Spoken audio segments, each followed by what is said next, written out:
Bonjour à tous et bienvenue sur notre chaîne. Aujourd'hui, nous allons plonger dans un discours explosif qui secoue la scène internationale. Le président du Burkina Faso, Ibrahim Traoré, vient de pulvériser le plan de paix de Donald Trump pour Gaza avec des mots qui ne laissent aucune place au doute. Ce n'est pas la paix, affirme-t-il catégoriquement, mais une capitulation déguisée, une domination masquée sous des promesses vides.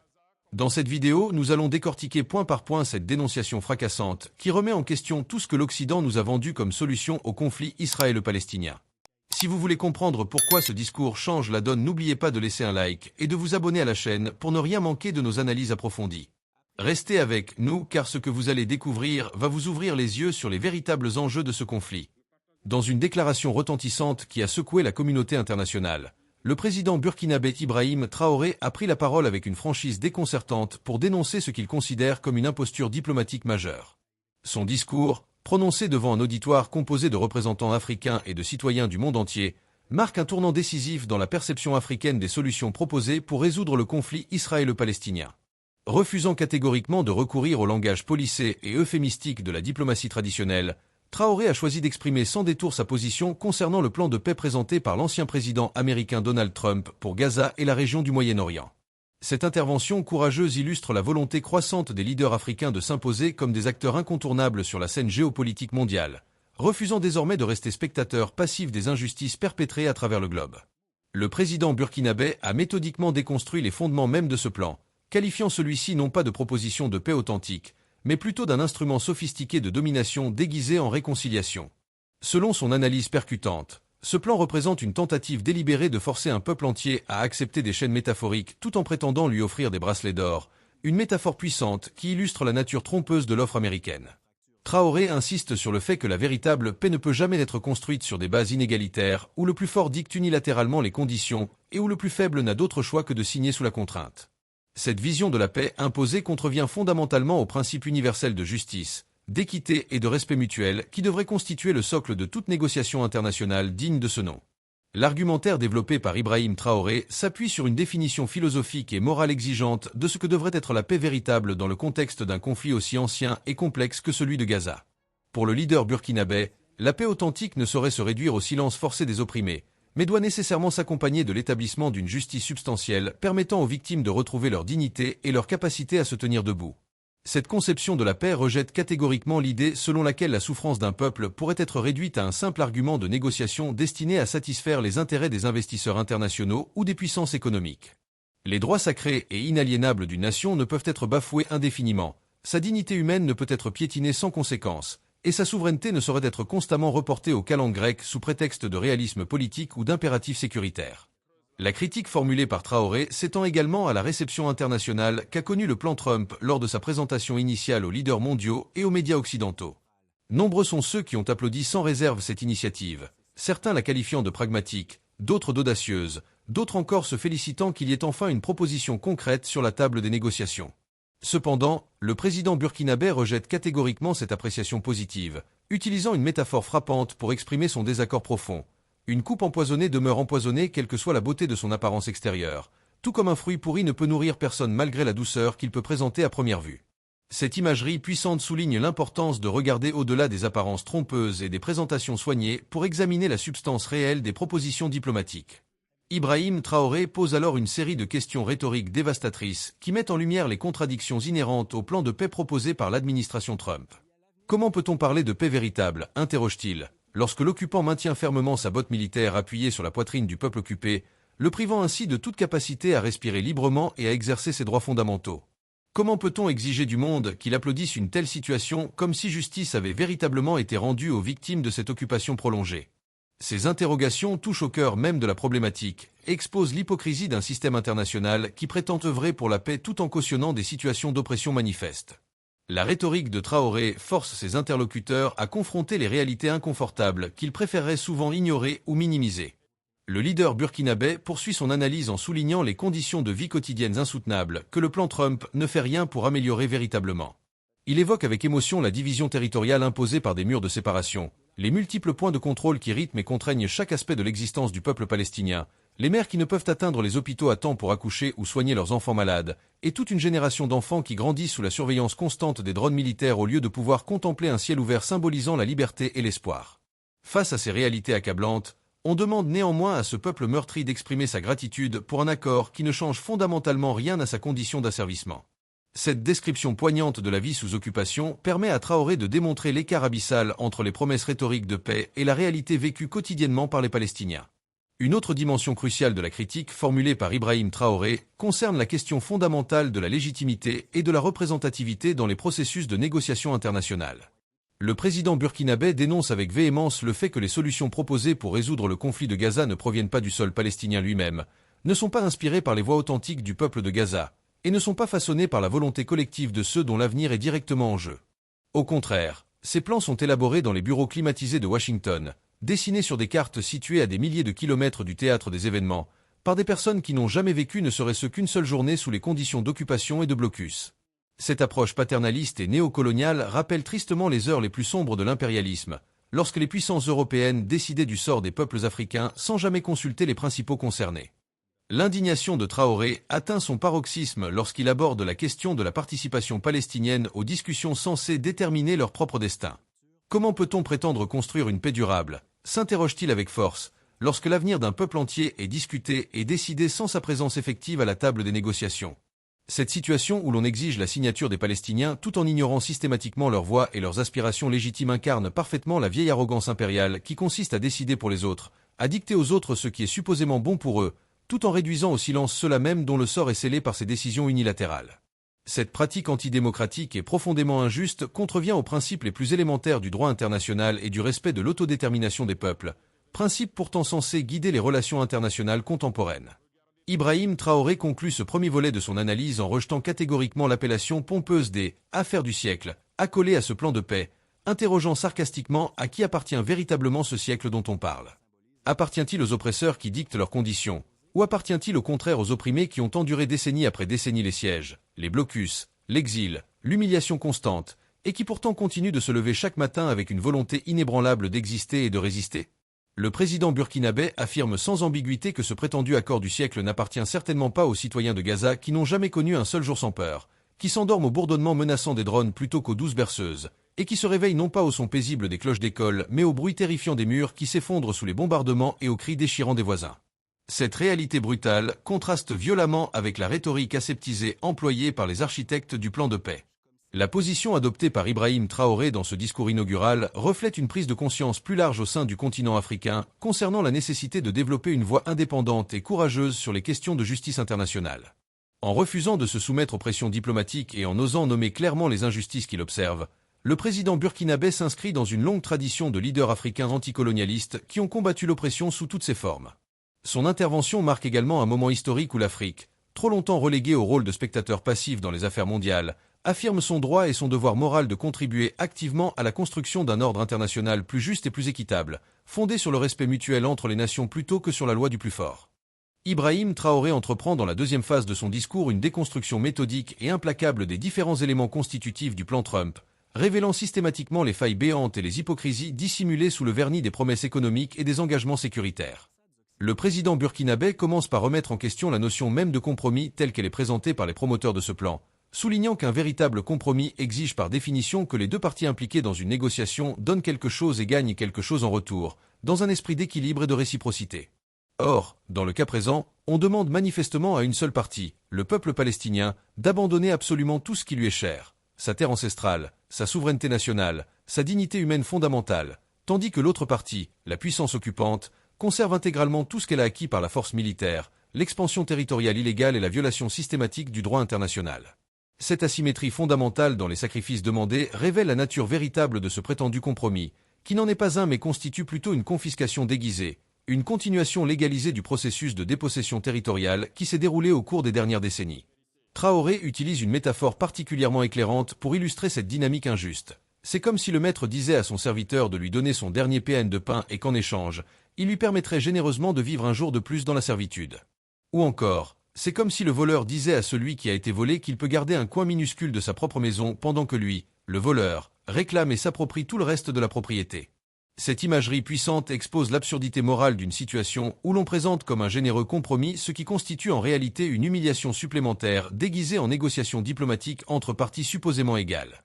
Le président burkinabé s'attaque ensuite à un autre concept fréquemment invoqué pour justifier le plan Trump, celui du réalisme politique. Quel type de réalisme invoque-t-on exactement? Interroge-t-il avec une ironie mordante, lorsqu'on demande à un peuple opprimé d'accepter comme définitives et irrévocables les conditions de son oppression. Ce n'est certainement pas le réalisme de la justice, ni celui d'une coexistence pacifique fondée sur l'égalité des droits, mais plutôt le réalisme cynique de l'Empire qui affirme sans vergogne que la force fait le droit, que le faible doit invariablement s'incliner devant le fort, et que les considérations morales doivent céder le pas devant les rapports de force brutes. Ce soi-disant réalisme n'est réservé qu'à ceux qui possèdent les moyens militaires et économiques de construire des murs de séparation et d'établir des colonies illégales, à ceux qui commandent des chars d'assaut et des flottes de drones de surveillance, à ceux qui disposent du pouvoir politique et médiatique d'enterrer la justice sous d'épaisses couches de béton armé et de barbelés. Ibrahim Traoré souligne avec perspicacité que l'on appelle cette approche du réalisme précisément parce que ses promoteurs détiennent le pouvoir matériel de redessiner arbitrairement les cartes géographiques et politiques selon leurs intérêts stratégiques. Cependant, le président burkinabé avertit solennellement que les cartes dessinées par l'oppression et imposées par la force sont invariablement écrites dans le sable mouvant de l'histoire, et que les marées inexorables du temps et de la justice finissent toujours par les emporter, aussi solidement établies qu'elles puissent paraître à un moment donné. Ce qui est offert dans le cadre de ce plan n'est donc pas une paix véritable et durable, mais plutôt une inégalité structurelle gravée dans la pierre, un monument d'injustice érigé face au monde entier, une tentative délibérée d'inscrire l'oppression dans une loi permanente et de faire de l'occupation militaire une condition normale et acceptée de l'existence quotidienne.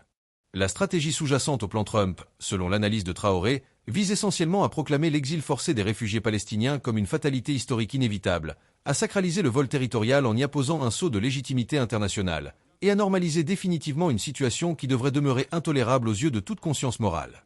Cette tentative d'éterniser ce qui devrait rester temporaire représente une entreprise dangereuse qui cherche à faire croire au monde que l'oppression peut effectivement durer éternellement, que la dépossession peut devenir un état permanent, que les maisons volées peuvent être transformées en résidences légales par le simple passage du temps et l'accumulation de faits accomplis sur le terrain. Le président burkinabé rejette catégoriquement cette logique perverse et affirme qu'aucun nombre de signatures récoltées, aucune quantité de discours prononcés, aucune somme de milliards de dollars promis ne peuvent enterrer la vérité fondamentale à jamais. Traoré insiste sur le fait qu'on ne peut transformer le vol en loi sans faire du droit lui-même un instrument criminel au service de l'injustice, qu'on ne peut rendre l'exil forcé permanent sans rendre l'humanité tout entière complice d'une cruauté systémique, et qu'on ne peut baptiser l'occupation militaire du noble langage de la paix sans espérer vainement qu'elle soit acceptée par les consciences éveillées. Les architectes du plan peuvent bien tenter de renommer cette réalité, de la décorer avec des mots flatteurs, de l'appeler compromis historique, progrès diplomatique ou stabilité régionale, mais l'oppression sous quelque nom qu'on lui donne demeure fondamentalement de l'oppression, et aucun artifice rhétorique ne peut changer cette vérité élémentaire. Des chaînes enveloppées de soie luxueuse restent des chaînes qui entravent la liberté, et tant que ces chaînes subsisteront dans les faits, il n'y aura jamais de paix véritable, seulement une résistance continue, seulement une lutte perpétuelle, seulement les cris inflexibles d'un peuple qui refuse catégoriquement de disparaître de l'histoire. Le président burkinabé développe ensuite une réflexion philosophique fondamentale sur la nature des droits humains et leur source de légitimité. Il affirme avec force que les droits ne sont pas des cadeaux gracieusement accordés par des présidents ou des empereurs selon leur bon vouloir, ne sont pas des faveurs distribuées par des empires selon leurs intérêts géopolitiques changeants, mais sont au contraire donnés par Dieu, par l'histoire collective de l'humanité, par l'existence elle-même et la dignité inhérente à chaque être humain. Le droit inaliénable d'un peuple à vivre libre sur sa propre terre ne peut être cédé dans les bureaux de Washington, ne peut être négocié dans les salons feutrés de Paris, ne peut être rejeté ou ignoré dans les ministères de Tel Aviv. Aucun document juridique, aucun plan diplomatique, aucun soi-disant accord du siècle ne possède le pouvoir d'effacer cette vérité fondamentale et universelle qui transcende les contingences politiques temporaires. Ibrahim Traoré approfondit son analyse en établissant des parallèles historiques éclairants entre l'expérience coloniale africaine et la situation contemporaine du peuple palestinien, démontrant ainsi l'existence de patterns récurrents dans les stratégies d'oppression et de domination déployées par les puissances impériales à travers les époques. Le président burkinabé souligne avec insistance qu'un peuple ne se nourrit certes pas uniquement de dignité abstraite, mais qu'un peuple ne peut absolument pas survivre sans elle non plus, car la dignité constitue l'essence même de l'identité collective et individuelle. Les promesses économiques, aussi alléchantes soient-elles dans leur présentation médiatique et diplomatique, ne peuvent en aucun cas remplacer la justice fondamentale à laquelle aspire légitimement tout peuple opprimé. Une usine moderne et productive ne peut se substituer à la liberté politique et sociale. Un prêt financier généreux ne peut se substituer à la véritable libération nationale, et aucune prospérité matérielle imposée d'en haut ne peut compenser l'absence de souveraineté authentique et de contrôle sur son propre destin collectif. Une autre faille structurelle majeure du plan Trump réside dans sa légitimation permanente et explicite des colonies illégales qui ont volé systématiquement la terre palestinienne centimètre par centimètre, olivier ancestral par olivier ancestral, au cours des dernières décennies d'occupation militaire. Ce plan prétend innocemment reconnaître et entériner la réalité du terrain telle qu'elle existe actuellement, Mais de quelle réalité s'agit-il exactement? Interroge Traoré avec perspicacité. Il s'agit d'une réalité entièrement créée et imposée par les bulldozers israéliens, les murs de séparation, les soldats armés jusqu'aux dents, et non d'une situation naturelle ou historiquement justifiée. Le président burkinabé propose alors une analogie domestique particulièrement parlante pour illustrer l'absurdité morale de cette prétendue reconnaissance du fait accompli. Si un voleur s'introduit illégalement chez vous et squatte votre domicile pendant 10 longues années, devient-il pour autant le propriétaire légitime de votre maison simplement en vertu de l'ancienneté de son occupation illégale? Si un inconnu violent vous retient prisonnier dans un coin minuscule de votre propre maison et vous propose ensuite généreusement de l'argent pour que vous gardiez le silence sur cette situation injuste, peut-on raisonnablement qualifier cela de justice restaurée? Mais c'est précisément ce que ce plan cherche obstinément à consolider et à rendre irréversible. L'injustice historique transformée en arrangement permanent accepté internationalement, le vol territorial légalisé par des accords diplomatiques, la dépossession systématique officiellement reconnue et entérinée par la communauté internationale. Puis vient l'épineuse question de Jérusalem, cette ville 3 fois sainte qui occupe une place centrale dans les aspirations nationales et religieuses du peuple palestinien. Le plan Trump traite cavalièrement Jérusalem comme si elle appartenait exclusivement à une seule des parties au conflit, comme s'il leur appartenait unilatéralement de la donner ou de la retenir, comme s'il leur appartenait de décider souverainement de son statut futur sans consultation des autres parties prenantes légitimes. Les architectes du plan affirment sans sourciller que la ville sainte doit demeurer unifiée sous l'autorité exclusive d'un seul camp, et que le peuple palestinien doit se contenter d'accepter humblement quelques miettes symboliques devant les portes de la vieille ville, sans accès véritable aux lieux saints qui font partie intégrante de leur patrimoine religieux et culturel. Traoré rappelle avec force que Jérusalem n'appartient pas à un homme particulier, à un État national spécifique, ou à un empire quelconque qui pourrait prétendre la monopoliser à des fins politiques. Cette ville appartient à son histoire millénaire complexe et entremêlée, à sa foi partagée par 3 grandes religions monothéistes, à son peuple diversifié qu'il a habité à travers les siècles. Refuser aux Palestiniens leur place légitime à Jérusalem revient à leur nier leur cœur spirituel et émotionnel, à leur couper l'âme collective qui les définit en tant que peuple. Peut-il véritablement y avoir une paix durable et authentique quand ce cœur est nié et piétiné? Peut-il y avoir une réconciliation sincère quand une terre considérée comme sainte par toutes les parties est transformée cyniquement en simple monnaie d'échange dans des négociations géopolitiques? Le président burkinabé déclare solennellement au monde que ce qu'on présente comme de la paix n'est rien d'autre qu'une capitulation honteuse déguisée, une reddition forcée du peuple palestinien face à des pressions internationales insoutenables. Ibrahim Traoré établit alors explicitement un parallèle historique profond entre l'expérience africaine de la colonisation et la situation actuelle du peuple palestinien, soulignant que l'Afrique connaît ce jeu pervers à la perfection pour l'avoir elle-même vécu pendant des siècles d'exploitation et d'humiliation. On a dit aux Africains d'abandonner leurs terres ancestrales prétendument pour assurer leur propre protection contre des menaces imaginaires. On leur a dit d'abandonner leur langue maternelle riche et expressive au profit des langues coloniales sous prétexte de favoriser leur éducation et leur accès à la modernité. On leur a dit d'abandonner leurs croyances spirituelles traditionnelles et leur système de valeurs au nom d'une civilisation supérieure importée d'Europe. On leur a dit d'abandonner leur souveraineté politique et économique au nom d'une modernisation qui ne profiterait en réalité qu'aux puissances coloniales elles-mêmes. Et chaque fois que les peuples africains ont capitulé face à ces exigences, ils ont perdu davantage de leur identité, de leur dignité, de leur autonomie, jusqu'au moment historique où ils se sont finalement levés collectivement et ont dit non avec détermination. Le président burkinabé affirme avec fierté que les habitants de Gaza et de toute la Palestine en disent maintenant assez, qu'ils refusent catégoriquement un avenir sombre où leurs enfants grandiraient nécessairement derrière des murs de séparation infranchissables, où leurs passeports seraient systématiquement tamponnés d'humiliation à chaque point de contrôle, où leurs terres seraient cartographiées et redistribuées arbitrairement par des étrangers qui n'ont aucune légitimité historique sur ces territoires. Traoré déclare solennellement qu'il se tient personnellement à leur côté dans cette lutte pour la dignité et la justice, que le Burkina Faso en tant qu'État souverain se tient fermement à leur côté, que l'Afrique dans son ensemble avec ses 54 nations se tient résolument à leur côté dans cette résistance contre l'oppression. Cependant, le président burkinabé précise immédiatement qu'il n'est pas présent uniquement pour critiquer négativement les propositions défaillantes des autres sans offrir d'alternatives constructives, car il serait effectivement facile de simplement déconstruire les plans inadéquats présentés par les puissances occidentales sans proposer de vision alternative. Ibrahim Traoré adresse ensuite directement un message chaleureux et encourageant à ses frères et sœurs de Palestine, leur demandant instamment de ne jamais désespérer malgré les épreuves accablantes qu'ils endurent quotidiennement depuis tant de décennies.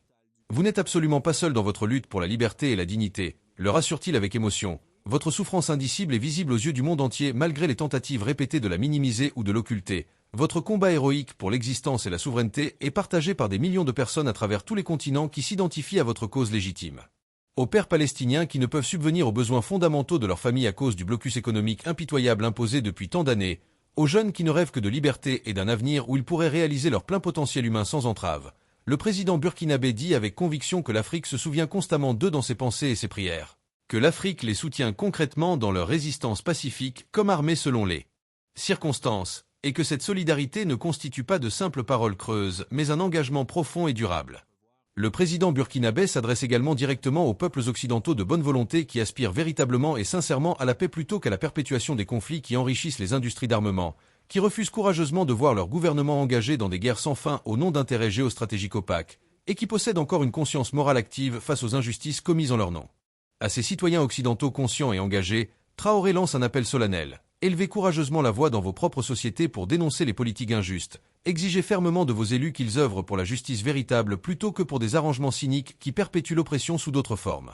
Le plan Trump tente peut-être audacieusement d'écrire l'histoire à l'encre puissante du pouvoir militaire et économique, de graver dans le marbre des arrangements favorables aux plus forts. Mais l'histoire véritable s'écrit finalement et définitivement grâce à la persévérance indomptable des peuples opprimés qui refusent de disparaître, grâce à leur résistance continue face à l'adversité, grâce à leur volonté inflexible d'exister librement sur leur propre terre malgré tous les obstacles. Aucun empire dans l'histoire humaine n'a duré éternellement malgré les prétentions de ses bâtisseurs à établir un ordre millénaire, et aucune injustice aussi puissamment défendue soit-elle ne survit indéfiniment à l'éternité face à la volonté collective des peuples de se libérer. Si aujourd'hui les architectes du plan tentent désespérément de faire taire Gaza avec des promesses séduisantes d'investissements massifs et de développement économique miraculeux, demain la voix puissante de la résistance palestinienne résonnera encore plus fort à travers le monde entier car la dignité humaine fondamentale ne s'achète jamais avec de l'argent, aussi important soit le montant proposé. Ibrahim Traoré tient à assurer solennellement au monde entier que la cause sacrée de la Palestine n'est absolument pas isolée diplomatiquement ou moralement comme certains voudraient le faire croire, mais qu'elle est au contraire intimement liée aux luttes de tous les peuples à travers les continents qui combattent courageusement pour leur souveraineté nationale, leur liberté politique et leur dignité humaine face aux diverses formes d'oppression contemporaines. Lorsque Gaza sera finalement libre de l'occupation et du blocus qui l'étouffe, l'humanité tout entière en sera grandie et libérée un peu plus elle aussi, car chaque victoire contre l'oppression constitue une victoire pour l'ensemble de l'espèce humaine dans sa quête de justice universelle. Quand la Palestine pourra enfin respirer librement l'air de la souveraineté sans la menace constante des bombardements ou des incursions militaires, la justice elle-même respirera plus librement à travers le monde entier, car l'établissement de la justice dans un endroit renforce nécessairement la justice partout ailleurs. Et jusqu'à ce jour béni et tant attendu de la libération complète, continuons tous ensemble sans relâche à proclamer d'une seule voix puissante et unifiée à travers tous les continents. Ce plan qu'on nous présente n'est absolument pas la paix véritable que méritent les peuples, c'est une capitulation honteuse déguisée en compromis raisonnable, et nous la rejetons catégoriquement dans son intégralité sans aucune ambiguïté. Si véritablement ceux qui sont actuellement au pouvoir dans les capitales occidentales sont sincèrement prêts à œuvrer pour une paix authentique et juste plutôt que pour des arrangements qui favorisent unilatéralement leurs alliés, alors qu'ils le prouvent concrètement par des actes plutôt que par de belles paroles. Qu'ils retirent effectivement les chaînes oppressives au lieu de simplement les polir pour les rendre plus présentables aux yeux de l'opinion publique internationale. Qu'ils restituent honnêtement et intégralement ce qui a été volé au peuple palestinien au lieu de continuer à justifier élégamment le vol territorial par des arguments de sécurité ou de faits accomplis historiques. Qu'ils s'assoient véritablement à la table des négociations avec les Palestiniens en tant qu'égaux respectés et non en tant que subordonnés contraints d'accepter ce qu'on leur impose unilatéralement. Alors seulement, et uniquement sous ces conditions d'égalité et de respect mutuel, viendra la paix véritable et durable que tous prétendent rechercher depuis si longtemps. Et lorsqu'elle viendra finalement cette paix tant espérée, l'Afrique sera présente et active, non pas simplement en tant que spectateur passif assistant de loin à un processus qui ne la concernerait pas, mais en tant que garant actif et vigilant du respect des accords conclus, en tant que frère solidaire qui a connu lui-même l'oppression et la lutte pour la libération, en tant que témoin moral intègre attestant que justice a véritablement été rendue aux opprimés et que leurs droits fondamentaux ont été pleinement restaurés. Le discours d'Ibrahim Traoré se termine ainsi sur une note d'espoir combatif qui allie la dénonciation ferme des injustices présentes à l'affirmation d'une vision alternative pour l'avenir, combinant la solidarité concrète avec les opprimés d'aujourd'hui et l'engagement à œuvrer pour un ordre mondial plus juste demain. Cette intervention remarquable du président burkinabé s'inscrit dans une longue tradition de leaders du Sud global qui ont refusé d'accepter passivement les dictats des puissances dominantes et qui ont osé articuler une vision alternative des relations internationales fondée sur l'égalité souveraine des États, le respect mutuel entre les peuples et la primauté de la justice sur les rapports de force brutes. En prenant position aussi clairement et courageusement sur la question palestinienne, Traoré affirme le droit et le devoir moral de l'Afrique à participer pleinement au débat sur les grandes questions de justice internationale qui transcendent les frontières régionales et concernent l'humanité dans son ensemble. La résonance de ce discours dépasse largement les frontières du Burkina Faso ou même du continent africain pour toucher tout ce qui. Voilà mes amis, nous arrivons à la fin de cette analyse percutante du discours d'Ibrahim Traoré contre le plan de Trump pour Gaza. Comme nous l'avons vu, le président burkinabé ne mâche pas ses mots et dénonce sans détour ce qu'il considère comme une imposture diplomatique majeure. Sa vision alternative, basée sur la justice véritable, la souveraineté complète et le respect de la dignité humaine, offre un contraste saisissant avec les faux compromis qu'on tente d'imposer au peuple palestinien. L'Afrique prend position et refuse de cautionner l'injustice. Merci infiniment d'avoir regardé cette vidéo jusqu'au bout. N'hésitez pas à partager vos réflexions dans les commentaires ci-dessous car votre opinion compte énormément pour nous. Si cette analyse vous a plu, laissez un like pour soutenir notre travail et abonnez-vous pour recevoir plus de contenu exclusif qui dévoile les vérités cachées des relations internationales. À très bientôt pour une nouvelle vidéo qui secoue les certitudes.